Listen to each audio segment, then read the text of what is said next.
जब जब मोदी जी एक भारत श्रेष्ठ भारत की बात करते हैं, वैसे ही डीके सुरेश दक्षिण भारत भारत से तोड़ना चाहिए इसकी बात। अराजकता का माहौल देश में निर्माण हो, इसके लिए अफजल तेरे कातिल जिंदा है, हम शर्मिंदा है, इसको विरोधी समर्थन दें। तो जितना संविधान में बदलाव, संशोधन, अमेंडमेंट कांग्रेस के 10 सालों में हुआ है, उसका 0.1% भी मोदी जी के कार्य उपकाराचे ओझे अपकाराने फिरवणे। मुझे लगता है हिंदुत्व की बात पर राज ठाकरे जी भी अटल है। और अब जनता के सामने दो ही मुद्दे हैं, भगवान राम के साथ कौन है, भगवान राम के साथ। पहली बात तो दोनों दल टूटे, उनके नेताओं के पुत्र और पुत्री प्रेम से, ये दोनों दलों को दंडित करना आवश्यक है। एक ने महाराष्ट्र से धोखाधड़ी की, दूसरे ने हमसे विश्वासघात। राम सेतु काल्पनिक है, ये कहने वाले कांग्रेस से उद्धव जी ने राम मंदिर का निमंत्रण जिन्होंने ठुकराया, उस कांग्रेस से उद्धव जी ने दोस्ती की है।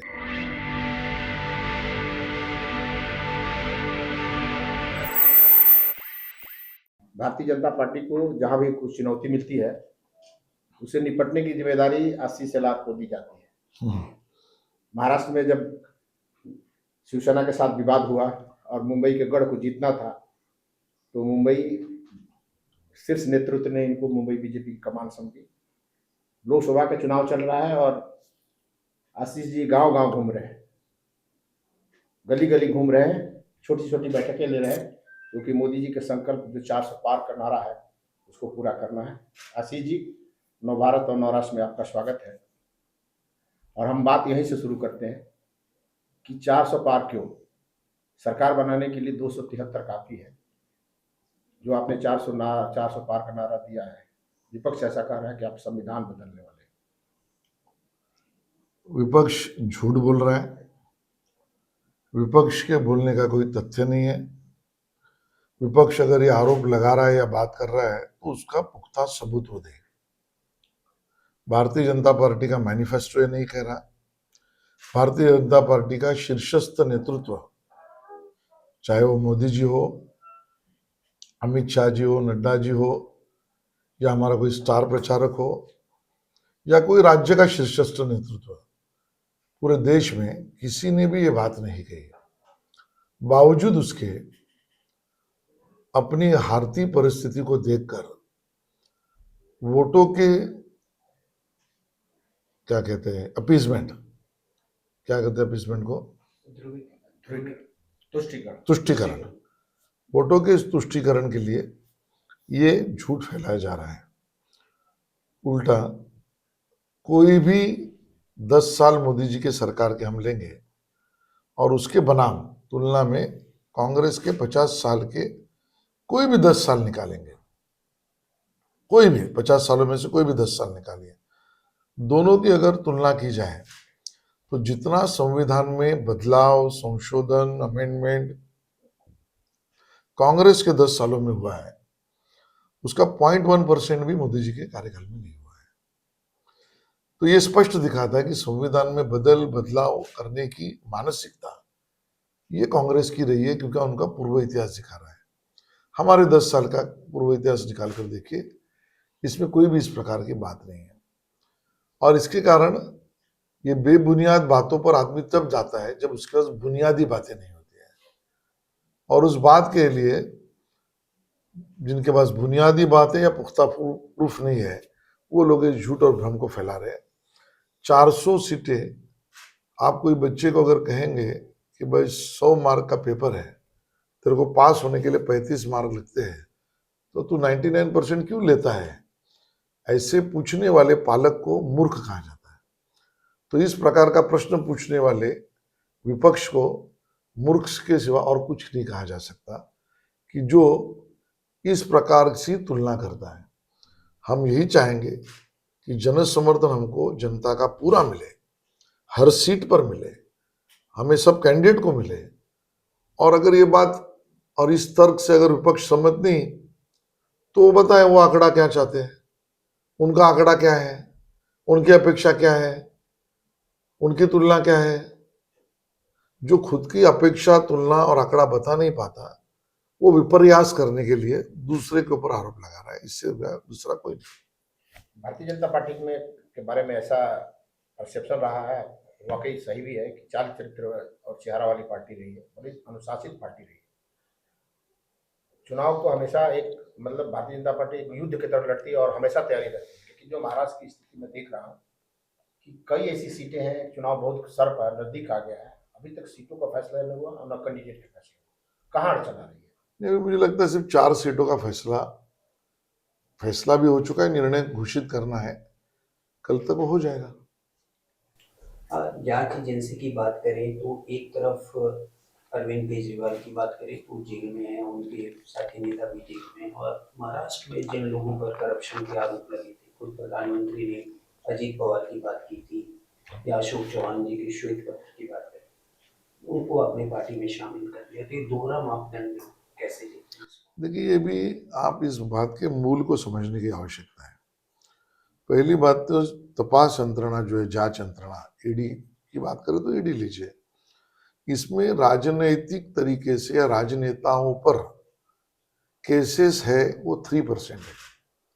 97% ये 3% की तरह मनी लॉन्ड्रिंग और पैसे की हेराफेरी के है। जो यंत्रणा इस देश के 97% केसेस ये 3% के साथ 100% होती है, ये हेराफेरी के मामले को अगर इन्वेस्टिगेट करती है तो उसके ऊपर सवालिया निशान खड़ा करना, क्योंकि 3% उसमें से पॉलिटिशियन है, ये मुझे लगता है अपनी यंत्रणा को ही बदनाम करने का काम है। और जब हम हमारी यंत्रणा को बदनाम करते हैं तो दुनिया के सामने हम ये चित्र निर्माण करना चाहते हैं कि भाई इस देश में यंत्रणाएं चूर चूर हो गई है, और ये करने के अपोजिशन को यही निर्माण करना है वातावरण दुनिया के सामने कि भाई भारत में मत आइए, भारत में निवेश मत लाइए, यहाँ पर यंत्रणाएं चूर चूर हुई है। जबकि दुनिया भर की देशों का, इंटरनेशनल ट्रीटीज का, इंटरनेशनल रिलेशंस का ये भाग है कि इन्वेस्ट करने वाला व्यक्ति, देश या ग्रुप ये चाहता है कि मैं ₹1, $1 किसी भारत में लाऊंगा तो वो सेफ भी रहना चाहिए और उससे छेड़खानी करने वाले को डर लगना चाहिए, ऐसा कानून होना चाहिए। अब डर लगने वाला कानून या स्ट्रिक्ट एक्शन वाला कानून है तो अपोजिशन उसको विरोध करती है। इसका मतलब किसी का भी $1 का इन्वेस्टमेंट यहाँ आना उसके कॉन्फिडेंस को तोड़ना है। तो भारत में निवेश है उसको तोड़ने के लिए विपक्ष का ये ट्रैप है, ये उनका गंदा प्रचार है, पहली बात। दूसरी बात, दोहरे मापदंड की आपने की। जो लोग अरेस्ट हुए इसमें से अरविंद केजरीवाल से लेकर उसके पार्टी के लोग हैं, और मुझे लगता है ये साउथ के अपने केसीआर के पार्टी के लोग हैं, और तो कोई जेल में है नहीं, सर्वसाधारण ये 2 ही लोग आ जाए। वो दोनों का भी दावा ये नहीं है कि मैं निर्दोष हूं, ये दोनों का दावा ये है कि मुझे पॉलिटिकली इन्वॉल्व किया गया है। उन्हें तो लड़ना ये चाहिए मैं निर्दोष हूं, ये लड़ इस बात के लिए नहीं है, वो कोर्ट में भी हलफनामा दे रहे तो ये कह रहे हमको पॉलिटिकली इन्वॉल्व किया है। भाई निर्दोषित्वता तय करने के लिए अपने यहाँ पर जुडिशियल सिस्टम है। आप इस देश में और देश की यंत्रणाओं के बारे में, व्यवस्थाओं के बारे में क्या चित्र निर्माण करना चाहते हो? पॉलिटिकल आरोप हमारे ऊपर करने के लिए दुनिया के सामने ये चित्र निर्माण किया जा रहा है इस देश में व्यवस्थाएं टूट गई है। कोर्ट के सामने निर्दोषत्व तय करने का आपको अधिकार है। कई लोगों को वहां से जमानत भी मिली है, काफी पॉलिटिकल पार्टी लीडर्स को भी मिली है। तो जिनको जमानत मिली है वो तो ये नहीं कह रहे कि भाई यंत्रणाएं अच्छा काम कर रही है या व्यवस्थाएं, कोर्ट की व्यवस्था और कोई अच्छा काम कर रही है। जिनको जमानत नहीं मिली है उसको यही समझना पड़ेगा कि भाई इनका रोल और इन्वॉल्वमेंट ज्यादा है। That can be testified at the court. तो वो अपनी व्यवस्था निर्दोषत्व की तय करे बिना पॉलिटिकल स्टेटमेंट कर रहे हैं। और दोहरी मापदंड के विषय में भाजपा की भूमिका स्पष्ट है। हमने कोई भी कन्विक्टेड या जिसको नेशनली सिक्योरिटी के मामले में अग्रेसिव चार्ज वाला कोई भी व्यक्ति लिया नहीं है। नो कन्विक्टेड, नो जिसको बोलते हैं नेशनल, इस विषय में जिसके ऊपर सीरियस आरोप है, ऐसे किसी को भी हमने लिया नहीं है। और चौथी बात, जो सवाल पूछते, कल उद्धव जी ने भी पूछा भाई इनको क्लीन चिट मिली तो इनको आरोप था या नहीं था, तो भाई सवाल हम उद्धव जी को पूछते हैं, विपक्ष को पूछते हैं। जब यही लोग आपके पास थे तब तो आपको अच्छे लग रहे थे, तब तो साफ सुथरे थे, तब तो क्लीन थे। तब आपके पास कोई मशीन है क्या कि जब हमने लिए तो आप उसको पेंट करते हो? आप हमको पूछते वॉशिंग मशीन है क्या, तो हम आपको पूछते क्या नेरोलक पेंट का आपको कारखाना है क्या आपके पास? जब आपके पास था तो क्लीन था, जब सामने गया तो गलत हुआ। तो ये राजनीतिक बातें हैं, इसमें तथ्य नहीं है।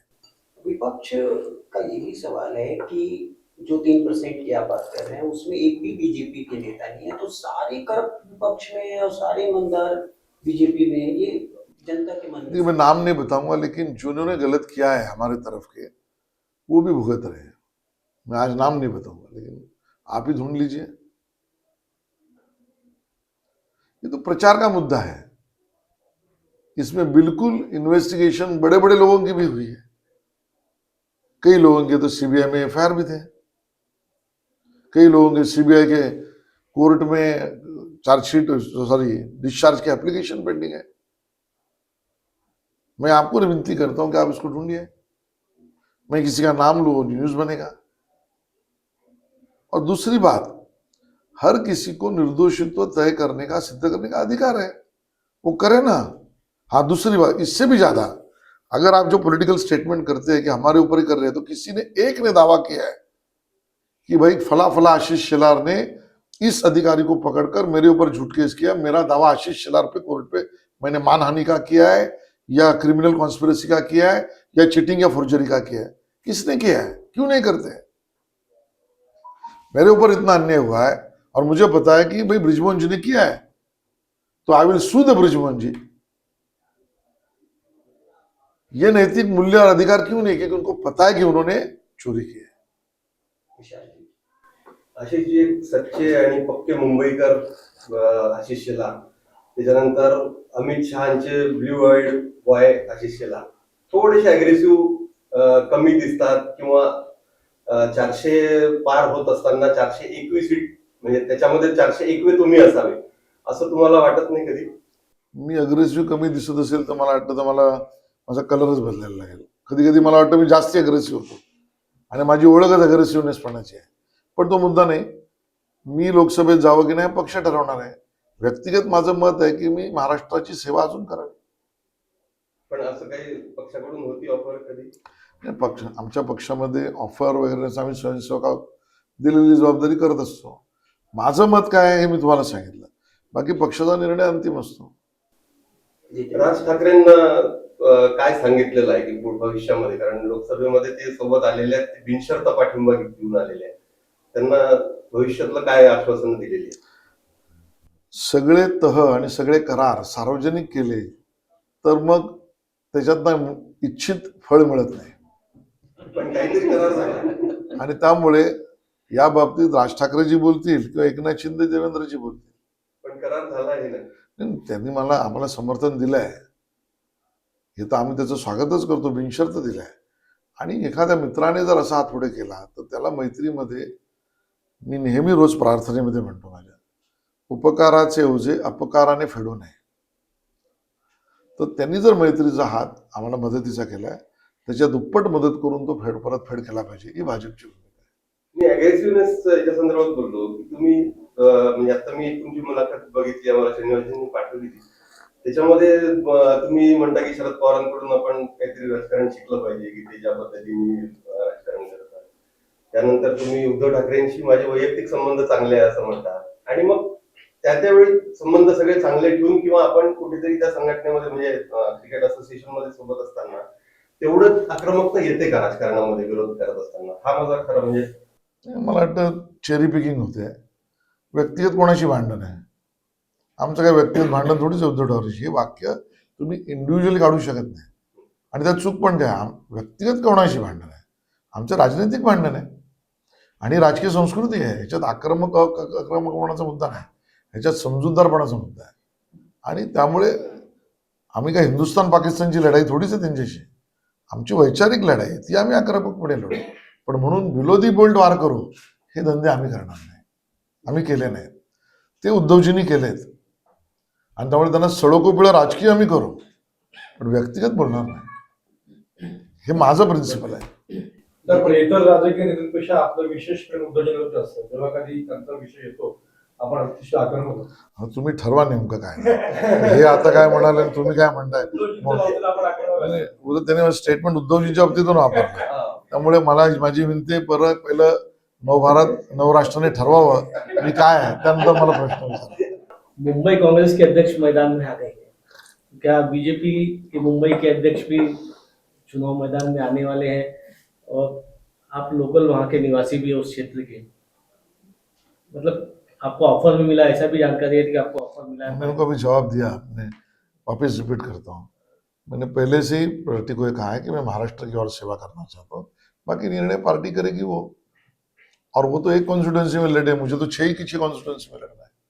तो दूसरी मतलब ऐसा कहा जा रहा है कि मतलब आप कॉन्फिडेंट नहीं वहाँ पे जीतने के लिए, क्या मोदी मैजिक पे आपको विश्वास नहीं है? नहीं, ये विषय ही नहीं है।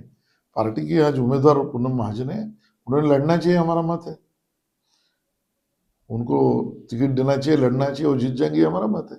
इसमें थोड़ी भगोड़ापन हमारे में नहीं होता है साहब, हम जिसका साथ देते पूरा साथ देते हैं। ये बयान आपका पहले भी आया था कि पूनम महाजन को लड़ना चाहिए। हाँ, आज बिल्कुल। आशीष शेलार बयान है कि मुंबई बीजेपी अध्यक्ष बयान है, ये दोनों आपने रिकमेंड किया, बिल्कुल किया, पूरे महाराष्ट्र ने किया। लेकिन अब तक डिक्लेयर नहीं हुआ, लोगों को डाउट है, शायद पार्टी उनको देखो अभी डाउट का तो मैं जवाब नहीं दे सकता, लेकिन हमने क्या किया वो बता सकता हूँ।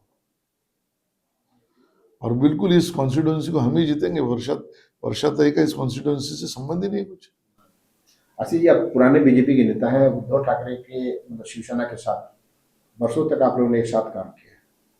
जिस तरह के इस समय थोड़ा सा मैं देख रहा हूँ, जैसे आपने व्यक्तित्व मेरे संबंध है, नहीं, व्यक्तिगत मेरे संबंध में मैंने कभी नहीं कहा। मतलब एक व्यक्तिगत तौर पर उद्धव ठाकरे राजनीतिक नेता और आप भी राजनीतिक नेता हैं, कोई दुश्मनी नहीं है, यदि व्यक्तिगत तौर पर देखा जाए तो रिश्ते बने रहते हैं। नहीं, मैं रिश्ते भी नहीं बोला ही नहीं, रिश्ता शब्द ही नहीं यूज किया है। अब मैं ये जानना चाहता हूँ, मैंने कहा मैं व्यक्तिगत आलोचना नहीं करता हूँ। मैं ये जानना चाहता हूँ कि उद्धव जी भले आप लोगों को अटैक कर रहे हैं, लेकिन उस प्रभावी ढंग से आप लोग नहीं करते। ऐसे कयास भी लगाया जा रहा है कि लोकसभा चुनाव के बाद ऐसी आवश्यकता हुई, क्या पुनर्मनोमिलन हो सकता है? वो महाराष्ट्र संस्कृति जो है उसका नियम प्रथा परंपरा उद्धव जी नहीं पाल रहे हैं, नहीं निभा रहे हैं। हम उनके स्तर पर नहीं जा सकते, ना जाएंगे। वो गाली गलौज में बात करेंगे, ये किसी को भी प्रताड़ना करेंगे, किसी नेता के बारे में अभद्र भाषा करेंगे, संजय राउत गाली गलौज करेंगे, हम नहीं कर सकते, हम नहीं करेंगे ऐसा। हम एक राष्ट्रीय पार्टी है, हम कांग्रेस को भी नहीं करते, हम अन्य दल को भी नहीं करते। हम राजनीतिक मुद्दे पे बहुत आक्रामक रहेंगे, हम सवाल उठाएंगे आक्रामकता से, हम भाषा का प्रयोग एक स्तर के नीचे का नहीं करेंगे। मेरे सवाल का उत्तर नहीं मिला कि हमारा पूरा ही नहीं हुआ। पुनर्मिलन इसके लिए उसका इंटरप्रिटेशन आपने करना है, गलत है। मेरा अच्छाई को इंटरप्रिट ये करना कि मैं उनसे दोस्ती करूंगा, ये प्रमेय गलत है। मैं अपेक्षा करूंगा महाराष्ट्र से और आप सबसे कि जिनके बिहेवियर में, भाषा में, प्रचार में महाराष्ट्र संस्कृति और सुसंस्कृतपना झलक रहा है, उन्हीं को समर्थन दे, यानी हमको समर्थन दे। आपने महाराष्ट्र में 45+ का आप लोगों ने स्लोगन दिया है, महाराष्ट्र में क्या स्थिति होने वाली है और आज मुंबई अध्यक्ष आपका क्या मत है? मुंबई में 6 की 6 सीटें हमारी आएगी और 45+ तक हम पहुंचेंगे, ऐसा मुझे लगता है। ये जो वोटिंग पैटर्न दो चरण के चुनाव हुए, दोनों चरणों के जो वोटिंग पैटर्न आया, अब उसका परसेप्शन चाहे आपके पॉजिटिव बनाया जाए या नेगेटिव बनाया जाए, लेकिन विपक्ष ऐसा परसेप्शन बनाने की कोशिश कर रहा है कि कब वोटिंग होने का मतलब कि भारतीय जनता पार्टी के खिलाफ माहौल है और भारतीय जनता पार्टी चुनाव हारने जा रही है। इस तरह का सर नैरेटिव भी सेट हो रहा है कि जो वोटिंग परसेंटेज ये फैक्चुअली गलत है। इसको आप लोगों ने काउंटर इसमें करना चाहिए, क्योंकि वोटिंग परसेंटेजेस एब्सोल्यूट नंबर्स में भी बढ़ रहे हैं और इक्वल रह रहा है, बट नैरेटिव इस तरह सेट हो रहा है कि वोटिंग परसेंटेज कम। नैरेटिव कुछ सेट नहीं हो रहा है, पत्रकारों के दिमाग के ऊपर है। जनता जो है वो उसको देखती रहती है। हम विकसित भारत का सपना लेकर, विकसित भारत का, भारतीयों का सपना लेकर प्रचार में उतरे हैं। हम हमारी बात को लेके जा रहे हैं और उस बात पर हम वोट मांग रहे हैं। लोग अच्छे परसेंट में निकल कर वोट कर रहे हैं। वोटिंग लिस्ट करेक्टेड है, वोटिंग लिस्ट करेक्टेड होने के बाद पड़ा हुआ वोट, जब वोटिंग लिस्ट अनकरेक्टेड थी उस चुनाव से कंपेयर करना, ये कोई मैच्योरिटी नहीं है। जो लोग करते हैं वो इलेक्शन के दिन अब ईवीएम पर बोलने के लिए भी नहीं रहा। उनको मौका नहीं रहेगा। तो ऐसे ही होता है कि झूठ नैरेटिव खुद ही खुद इसमें फंसते हैं, और वोटिंग में जब जनता का फैसला आता है तब उसका वजह क्या देंगे, तो ईवीएम पर आके रुकते हैं। अब ईवीएम पे भी नहीं बोल सकते। तुम्ही अध्यक्ष म्हणून कुठले मुद्दे घेऊन जाताय समोर, म्हणजे कारण 6 मतदारसंघांची जबाबदारी तुमच्यावर आहे, या 6च्या 6 म्हणजे मुंबईचे कुठले मुद्दे जे तुम्ही 100% मोदी म्हणजे विकास, 100% मोदी म्हणजे नवभारताचं स्वप्न, नवीन नवयुवकांचं स्वप्न. नवभारत म्हणजे नवयुवक, नवभारत समोर असल्यामुळे नवभारत म्हटलं. नवयुवकांचं स्वप्न. मोदी म्हणजे महिलांना सुरक्षा, मोदी म्हणजे आंतरप्रेनरशिपला वाढ, मोदी म्हणजे इन्फ्रास्ट्रक्चर डेव्हलपमेंट, मोदी म्हणजे नवीन शैक्षणिक व्यवस्था, मोदी म्हणजे शैक्षणिक व्यवस्थांमधली संध्यांची वाढ. या सगळ्या मुद्द्याला आम्ही घेऊन चाललो, आणि या मुद्द्यांवर आजपर्यंतचा ट्रॅक रेकॉर्ड आहे. मुंबईने ज्याच्याबरोबर विश्वासार्हता आहे त्याच्यावर कस एकाच गोष्टीचा बघितलाय की तो विकास करू शकतो की नाही, आणि आजपर्यंत मुंबईकरांनी त्याच बाजूने वोट केलाय. कुठल्याही पक्षाला गेला असेल त्या वेळेला हा विकास करू शकतो त्याच्या बाजूने वोट केलाय. 2014लाही मुंबईने भारतीय जनता पक्षाच्या पारड्यात मतं टाकली. नंबर 1चा पक्ष भाजप होता. आम्ही वेगळे लढून सुद्धा 2017 कॉर्पोरेशनलाही आम्हाला 31 वरनं 82 वर मतदान केलं.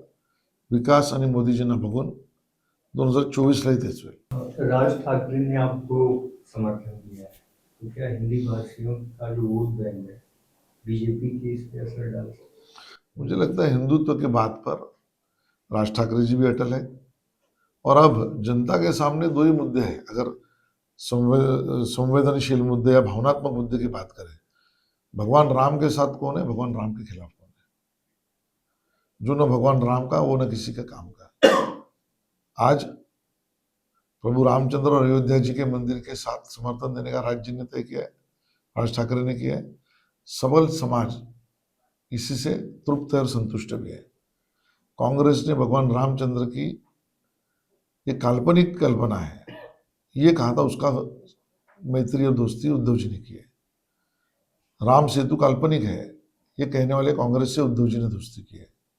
राम मंदिर का निमंत्रण जिन्होंने ठुकराया उस कांग्रेस से उद्धव जी ने दोस्ती की है. तो इसके लिए उनको दंडित लोग करेंगे. सर, तुमच्या उत्तरात होतं की महिला सुरक्षा हा फोकस पॉइंट असेल, तर यासाठी काही पावलं किंवा काही स्ट्रॅटेजी केली आहे का की कुठल्याही विभागामध्ये म्हणजे गाव असो किंवा शहर असो सगळीकडे महिलाही सुरक्षित राहील? 100% महिलांना अधिकार दिला पाहिजे. महिलांच्या संरक्षणाच्या कायद्यामध्ये बदल केले पाहिजेत.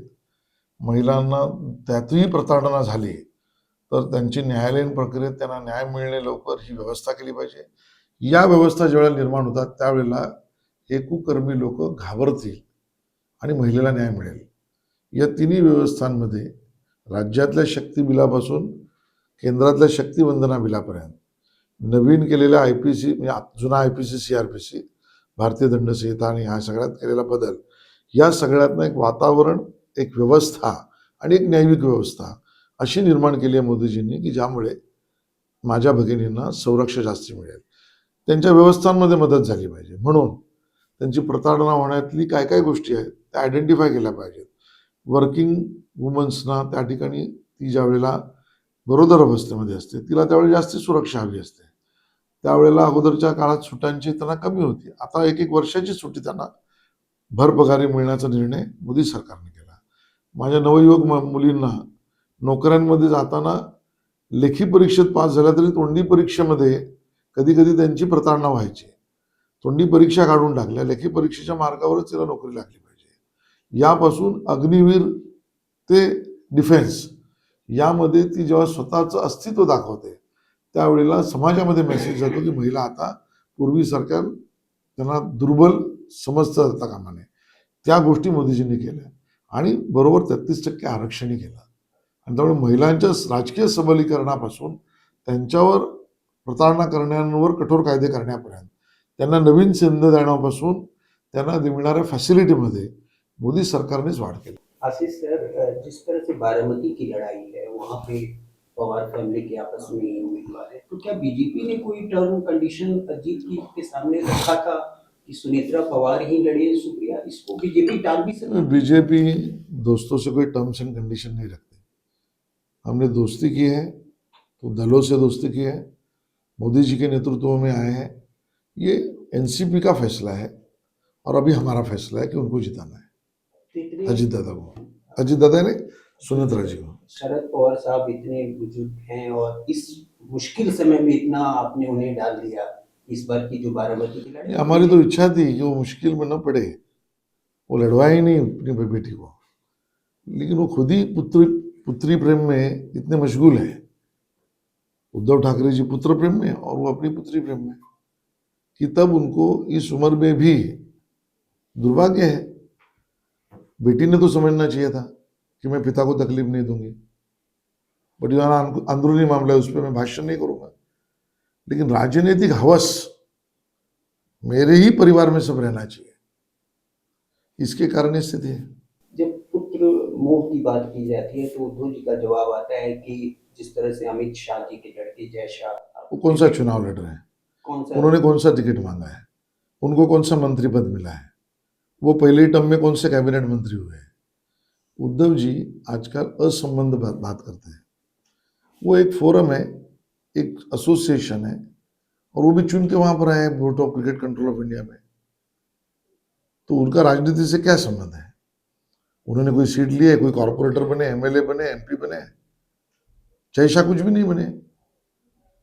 हालांकि कभी कभी मुझे लगता है कि उनकी क्षमता होते हुए भी वो अपनी क्षमताओं को, जय शाह जी की बहुत बड़ी क्षमता है, वो अपना काम कर रहे हैं, वो स्पोर्ट्स में अपना काम कर रहे हैं। उसको इससे कंपेयर करने का मतलब क्या आता है? और करना ही है तो खुद के बेटे को भेजो क्रिकेट में, फिर जय शाह जी से कंपेयर करें। आदित्य ठाकरे जी राजनीति छोड़े और क्रिकेट में आए, इसके लिए असंबंध बात कर रहे हो। आशिष जी, एका विषयावर आपण म्हणजे बोललो, आपण राम मंदिराच्या मुद्द्यावर बोललो. तुम्ही म्हणजे तुमचा जो मतदारसंघ जो आहे तिथे मुस्लिम लोकसंख्या किंवा मतदार जास्त प्रमाणामध्ये आहे. ज्यावेळी सुप्रीम कोर्टाने राम मंदिराचं डिसिजन दिलं होतं, तुम्ही कायद्याचे विद्यार्थी आहात त्याच्यामुळे म्हणजे तुम्ही ते इंटरप्रेट चांगल्या पद्धतीने करू शकता की समान वाटप सुप्रीम कोर्टाने केलं होतं. याचा अर्थ सुप्रीम कोर्टाने फक्त ती जागा वाटली नव्हती, मुस्लिमांचा या देशातला हक्क जो आहे तो 33% हक्क त्यांना मिळावा इथल्या संसाधनांवर, अशा पद्धतीने ते आपण इंटरप्रेट करू शकतो. नाही, अयोध्येच्या मामल्यामध्ये संसाधनावरचा अधिकाराचा विषयच येत नाही. लोकसंख्येच्या मानाने जर आपण म्हणजे 33% असं जर आपण म्हटलं, कुठेही अयोध्येचा विषय हा जमिनीवरचा वादाचा विषय आहे, देशातल्या संसाधनांवरच्या हक्काचा विषय नाही. बिलकुल स्पष्ट करतो मी. आणि देशाच्या संसाधनावर हक्क कोणाचा असेल, मनमोहन सिंग म्हणाले त्या पद्धतीने मायनॉरिटीज आणि मायनॉरिटीज मध्ये मुसलमानांचा, याला आमचा कडा विरोध आहे. या देशाच्या संसाधनांवर हक्क पहिला कोणाचा असेल तर ज्याची सगळ्यात जास्त गरज आहे त्याचा, तो गरिबांचा असेल. ज्याला जास्त गरज आहे त्याला पहिला अधिकार असेल. तो जाती धर्मामध्ये वाटला जाऊ शकत नाही, तुष्टीकरणाच्या पद्धतीने केला जाऊ शकत नाही. आणि म्हणून इनहेरिटन्स टॅक्स किंवा जी भूमिका मनमोहन सिंग आणि राहुल गांधी यांनी मांडली, ही तुष्टीकरणाची आहे, ही भेदभावाची आहे, ही आमच्या म्हणजे समस्त भारतीयांच्या धनसंपत्तीवर डोळा ठेवलेली आहे. जनतेच्या मनात आक्रोश याच्याबद्दल, याचा आम्ही कडा विरोध करू. विकसित भारतामध्ये ज्याला सगळ्यात कमी मिळालं त्याला विकसित करण्यासाठी जास्त दिलं पाहिजे, त्या गरिबाला दिलं पाहिजे, हे आम्हाला मान्य आहे. धर्माच्या आधारावर कोणाला तरी दिलं पाहिजे, ते अल्पसंख्याकांना, ते अल्पसंख्याकात मुसलमानांना, हे आम्हाला मान्य नाही. आशीष जी, आप मुंबई के अध्यक्ष है. मुंबई एक आर्थिक राजधानी है, अंतर्राष्ट्रीय स्तर पर इसकी एक मान्यता है. उद्धव ठाकरे बार बार ये आरोप लगा रहे हैं कि गुजरात का विकास हो, इसका मेरा विरोध नहीं है, लेकिन भारतीय जनता पार्टी सुनियोजित तरीके से मुंबई का वैभव खत्म करना चाहती है. सारे उद्योग धंधे गुजरात ले जा रही है. 5 मुद्दे वो बताएं कौन से लेके गए. बात बोलते तो 5 मुद्दे बताएं क्या लेके गए.